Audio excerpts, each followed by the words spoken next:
आज की वीडियो में मैं बताऊंगा कि कैसे करके हमें पता चलेगा यूरिया कब डालना है हमें धान में। तो चलो पहले धान देख लेते हैं, है ना। चलो यार फटाफट। वेदर देखो कैसा हो रहा है यार, बहुत गंदा वेदर हो रहा है। चलो मैं दिखा देता हूँ वेदर। ये देखो भाई साहब, गंदा तो नहीं है वेदर, ठंडा ठंडा हो जाएगा एज़ यूजुअल। ये देखो भाई, ये है अपना धान का चारा, ठीक है। ये देखो वेदर, बारिश होएगी, थोड़ी थोड़ी बारिश गिर रही है अभी। बट हमें पता कैसे चलेगा कि अभी हमें इसमें यूरिया देना है। तो चलो मैं दिखाता हूँ तुम्हें, थोड़ा नीचे उतर के देखो। इसमें पानी है और पानी हो तो अच्छा होगा यूरिया छिटने में। ये देखो, देख रहे हो, रुको, ये देखो पत्ता लाल लाल हो गया, दिख रहा है। ऐसे करके इसमें पूरा में पता चलने लग जाता है। वो देखो दिख रहा है, लाल लाल पीला पीला हो जाता है। तो इससे हमें पता चलता है कि अभी हमें इसमें यूरिया देना है। लगभग 2 वीक के बाद ऐसा दिखाई देगा। वो देखो दिख रहा है। तो 2 वीक्स के अंदर तुम्हें पता चल जाएगा कि अभी मेरे को यहाँ यूरिया देना है। देखो ये पीला पीला हो चुका है यहाँ पे, इसीलिए हमें देना पड़ेगा इसमें यूरिया। और हो सके तो उसमें जो होता है एक पूरा डाउन करके दवाई मिलता है, जो कि हमें किसी भी जो वो होता है ना, क्या बोलते हैं उसको, जहाँ से हमें दवाई वाई मिलता है वहाँ मिल जाएगी। वो दवाई वहाँ से मिल जाती है। तो चलो फटाक से यूरिया डालते हैं, क्योंकि बारिश आ चुकी है। फटाक से डाल देता हूँ, क्योंकि यूरिया भी मेरा भारी पड़ा हुआ है, भीग जाएगा नहीं तो। चलो फटाफट यहाँ पे यूरिया डालते हैं। और यूरिया डालने के क्या क्या फ़ायदे होंगे वो मैं यूरिया डालने के बाद बताता हूँ।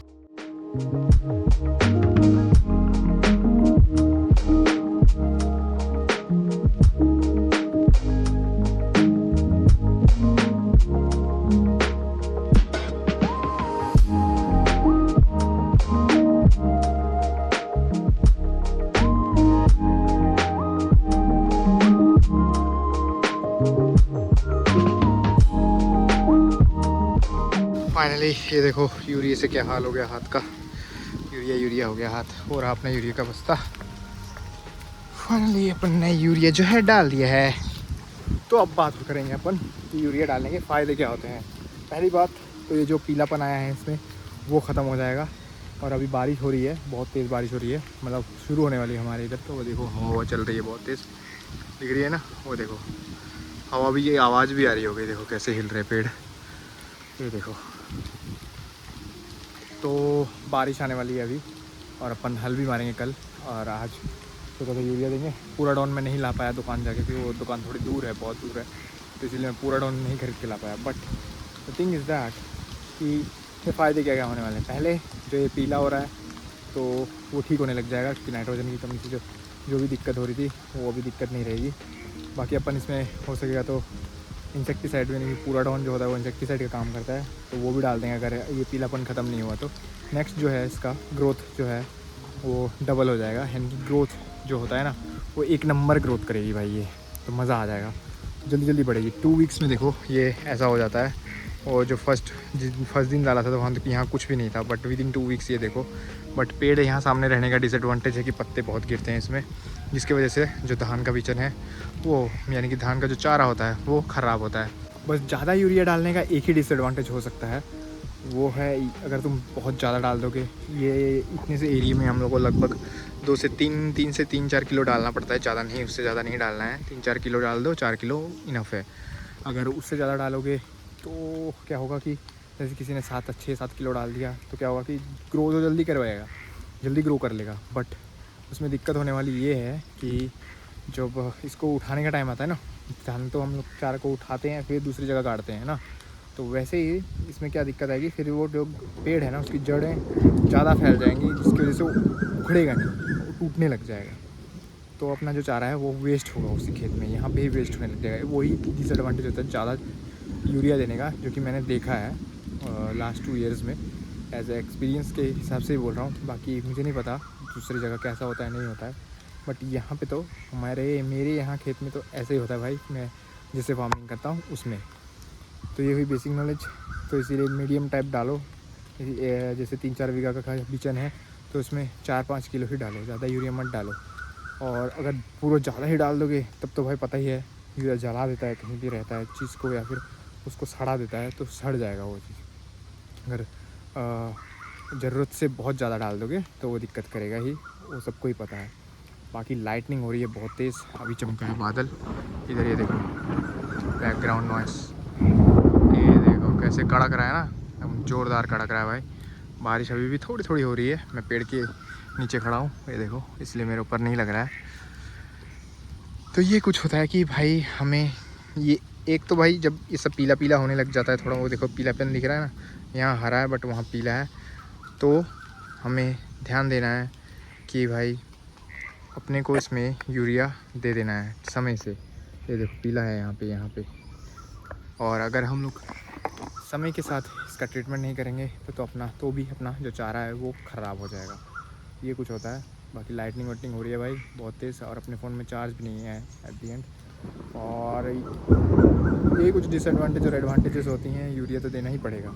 और बहुत से लोग बोलेंगे कि भाई ऑर्गेनिक करो, यूरिया मत डालो, खाद ऑर्गेनिक खाद से करो। बट ऑर्गेनिक खाद से करना हमारे जैसे छोटे फार्मर्स के लिए पॉसिबल नहीं हो पाता है, क्योंकि ऑर्गेनिकली खेती करना बहुत ज़्यादा एक्सपेंसिव होता है। क्योंकि जो ऑर्गेनिक मैन्योर होता है, ऑर्गेनिक फर्टिलाइजर्स होते हैं, उनको ख़रीदना भी महंगा पड़ता है as compare to this type of fertilisers, जो कि बहुत सस्ते पड़ जाते हैं। देखो हाथ सफ़ेद हो गया यूरिया से, नाइट्रोजन। इसीलिए जो है ऑर्गेनिक फार्मिंग नहीं कर पाते हैं हम लोग, जैसे हमारे जैसे छोटे फार्मर्स। अभी देखो जैसे लाइट की कमी हो रही होगी, बट मैं अभी खेत में आ जाता हूँ। अभी बारिश रुक चुकी है फ़िलहाल। तो मैं तो चाह रहा था कि हमारे यहाँ भी हो बारिश, हमारे खेत में भी पानी हो, बट बारिश ही नहीं हुई यार। कहाँ कहाँ उस तरफ होकर निकल ली। तो ये कुछ है भाई। देखो अभी अपन ने इसमें यूरिया डाल दिया, अब इसका रिज़ल्ट देखेंगे क्या कुछ होता है। बाकी का थोड़ा मोड़ा बचा हुआ है वो भी बाद में डाल देंगे। फ़िलहाल के लिए जितना डालना था मैंने इसमें यूरिया डाल दिया है। और ऑर्गेनिक खेती करना जो है छोटे फार्मर्स के लिए पॉसिबल नहीं हो पाता है। जिनके पास खुद के गाय, बछड़ा, गोरू, भैंस या बकरी या मुर्गियाँ होती हैं, वो करते हैं, वो भी करते हैं, ऑर्गेनिकली करने की कोशिश करते हैं। बट उतना ज़्यादा फर्टिलाइजर्स नहीं होता, क्योंकि ऑर्गेनिक फर्टिलाइज़र बहुत ज़्यादा देना पड़ता है खेत में, तब जाके वो उसका कुछ काम जो होता है दिखाई पड़ता है। बट इसीलिए जो है ये रासायनिक फर्टिलाइज़र्स डालने पड़ते हैं हमें। DAP, urea, other type of fertilizers जो भी है यूज़ करने पड़ते हैं। पोटेशियम, फॉस्फेट एंड अदर बहुत सारे टाइप के होते हैं, यानी कि इसमें बहुत तरह के फर्टिलाइज़र्स होते हैं। इंसेक्टिसाइड, हर्बिसाइड्स, मतलब दवाई के सहारे ही चलना पड़ता है एज ए स्मॉल फार्मर। तो यही कुछ होता है भाई। ऐसे करके अपने को पता चल जाता है यूरिया कब डालना है और इसके एडवांटेजेस और डिसएडवांटेजेस क्या हो सकते हैं। होते क्या है एडवांटेज वो तो बता दिया मैंने, डिसएडवांटेजेस क्या होता है। अगर ज़्यादा डाल देते हैं तो ज़्यादा डिसएडवांटेजेस हो सकते हैं, बट अगर हम लोग सीमित मात्रा में डालें तो डिसएडवांटेज नहीं होगा, डेफिनेटली नहीं होगा। तो यही कुछ है भाई। बाकी मैं हल मारना सीखने गया था आज फिर से बहुत दिन बाद, यानी कि 3-4 दिन बाद, और फिर से मैं डे 1 पहुँच गया। मैं भूल गया भाई ट्रैक्टर इधर करना। अगर मैं डेली चलाऊँगा तो मेरा हाथ बैठेगा, नहीं तो भाई मुश्किल हो जाएगा। बाकी अपने खेत में हम खुद ही मैं ही चलाऊँगा, चाहे जितनी भी दिक्कत हो भाई। यही कुछ है। बाकी ऐसे ही होता है भाई।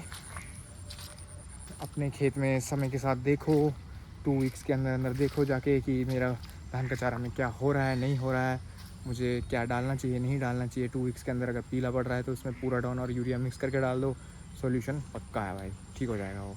पानी देते रहो, जहाँ पे पानी नहीं था, हमारे यहाँ बारिश होती रहती है तो कोई दिक्कत की बात नहीं होती है। तो यही कुछ है। अभी कल अगर हम यहाँ कल अपने खेत में हल मारेंगे जब हम, तब मिलते हैं भाई। और आज की वीडियो भाई इसी इन्फॉर्मेशन के बारे में थी कि कब हमें यूरिया डालना चाहिए अपने खेत में, मतलब अपने खेत में नहीं, चारे में, जो हमने धान का चारा लगाया उसमें। बाकी कल मिलते हैं अपने खेत में हल मारते हैं, और कितनी क्या बोलते हैं दिक्कतें होंगी हल मारने के समय, वो देखेंगे कल। चलो यार, आज की वीडियो में यहीं तक है। मिलते हैं कल और एक नई वीडियो में, तब तक के लिए बाय बाय।